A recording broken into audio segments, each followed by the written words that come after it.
முன்னாடியே சொன்ன மாதிரி உரிய இடத்துக்கு போய் சம்மந்தப்பட்டவங்களோட பேசி அதுக்கான சொல்யூஷன் என்னன்னு தெரிஞ்சுக்கிட்டு அதை எக்ஸிக்யூட் பண்ணுறது தான் ஒரு தெளிவான அரசியல். சும்மா ஆறுதல் சொல்கிறதெல்லாம் தெளிவான அரசியல்லாம் கிடையாது. அதெல்லாம் ஒரு ஹம்பக் அரசியல். அரசியலுக்கு வந்துட்டா கலெக்ஷன் பார்க்கலாம் அப்படின்றதெல்லாம் அரசியல் கிடையாது.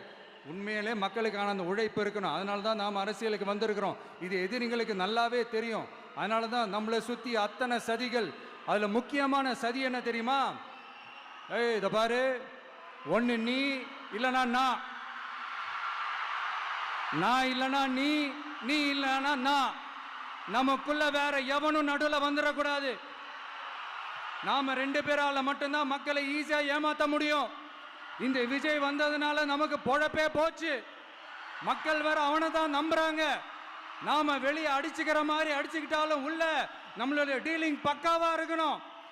மக்களோட ஃபீலிங்ஸை பத்திலாம் நமக்கு கவலை இல்லை. நமக்கு டீலிங் தான்.